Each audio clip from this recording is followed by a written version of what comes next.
Cities in Europe and around the world face a pressing challenge. How can they provide economic prosperity and social cohesion while achieving environmental sustainability? In response, new collaborations are emerging in cities across Europe in the form of urban living labs. These are sites within cities like streets, buildings and districts that are used to design, test and learn from social and technical innovation in real time and in real places. My name is Kes McCormick and I'm an Associate Professor at Lund University in Sweden. Lund University is the coordinator for a new project exploring the governance of urban sustainability transitions, focusing on urban living labs. Our partners in this project include Durham University in the UK, the Erasmus University Rotterdam in the Netherlands, and Joanneum Research in Austria, as well as local governments in cities across these countries. Urban living labs are spreading rapidly in Europe as a means through which public and private actors are testing innovations in buildings, transport and energy systems. Yet despite the experimentation taking place on the ground, we lack systematic learning across urban and national contexts about their impacts and effectiveness.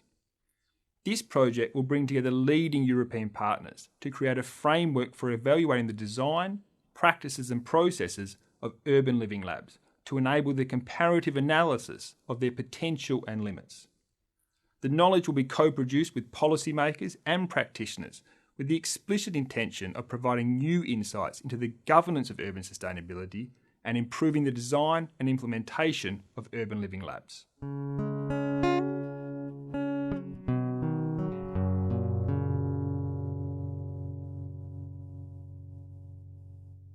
Mark 1 version, if you like. The focus was on actions taken by municipal governments on a largely voluntary basis.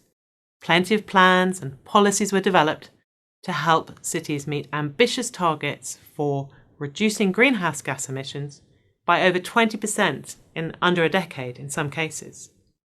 But municipal governments found themselves constrained in what they could do through these routes alone. From the early 2000s, we can identify a new wave of action, Cities and Climate Change Mark 2. Over the past decade, we have seen a greater range and diversity of cities getting involved with responses to climate change. A number of city networks formed through which municipal governments cooperate internationally, and a whole host of partners from the private sector to civil society are getting involved in trying to address climate change at the urban level. Part of the reason for this shift is a change in how climate change is seen as a policy problem. Rather than focusing on targets for reducing greenhouse gas emissions, we now see an increasing emphasis on the need for decarbonisation. That is, for uncoupling economic growth and social well-being from the use of carbon-based fuels.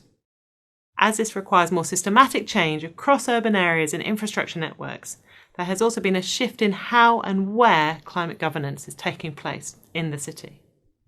Some of you may be familiar with the hunt for Wally or Waldo. A similar hunt is now on for where we can find climate governance. As urban climate responses come to focus on decarbonisation and a more diverse range of cities and actors get involved, we can find the Waldo of climate governance, not just in City Hall, in this case in London, or in the corridors or walls of private sector organisations, such as the Co-op Tower in Manchester, with the largest solar facade in the UK, but also in the mundane design and operation decisions being made in the provision of everyday services, waste, water, transport and energy. Decisions about whether we heat buildings to 21 degrees or how much space we allow for bikes on the streets are also then climate decisions and political decisions. Looking at climate governance in this way has helped us to recognise a new phenomena, the growth of urban experiments designed to respond to climate change. In our research, we noticed that many of the responses that were being developed at the urban scale were referred to as innovations, or living laboratories, test beds, and experiments. What does this language of experimentation mean then? It is not the same as the kind of experiment we might be used to, one carried out in a controlled laboratory environment by a professional scientist. But rather, it is a more common way in which we use the term experiment when we are trying out something new. For example, a new haircut or a fashion look or even a recipe for chocolate cake. Cities are experimenting with responses to climate change as a way of trying on for size new approaches to developing technology, organising society, and planning urban development. In a survey we conducted for a research project funded by the UK Economic and Social Research Council, we found that in 100 global cities there were over 630 different urban climate change experiments taking place. Interestingly, our work found that there was no region of the world more or less likely to have such experiments in its cities. It seems that experimentation as a response to climate change is now a global phenomenon. Living in Sweden, you soon notice how many kinds of urban experiment there are here. For example, in Stockholm, there are innovations with smart grids and smart housing taking place. In Malmö, some of the most radical approaches to urban planning that have put decarbonisation on the agenda are happening in Western Harbour and in the new Hillier development, which aims to be carbon neutral. And just a short hop from Malmö over the water to Copenhagen, many climate innovations are underway, including new measures to increase the amount of cycling used as a proportion of modal share. For many, such experiments might seem rather ephemeral because they're small in scale and often short-term. Like a field of 1,000 flowers blooming, they're here today, gone tomorrow. But our research suggests that they are now so common that we have to take them seriously as a site of climate governance and understand how and why urban actors are using this approach rather than traditional methods of urban planning or policy to tackle climate change. So, just why is experimentation taking place as a means of governing climate change at the urban scale? We found 3 related explanations.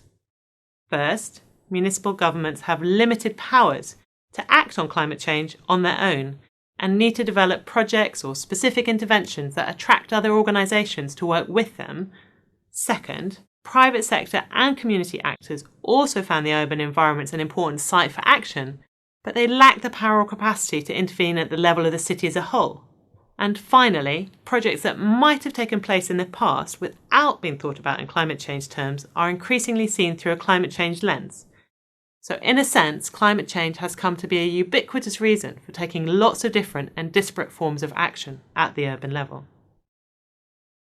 Like any response to climate change, urban experimentation is not neutral, it is political. Some agendas and some interests are promoted over others, while others are marginalised. We find that there are a lot of mainstream actors involved in experimentation, from municipal governments to private sector interests, international development funding.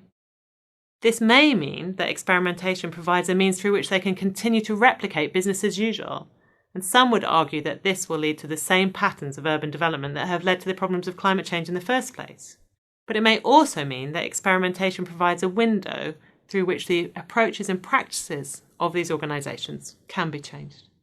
In my own research, I continue to look into how these experiments can lead to new best practice solutions that can reduce our carbon footprint and help us achieve new forms of urban sustainability that are both environmentally effective and socially just.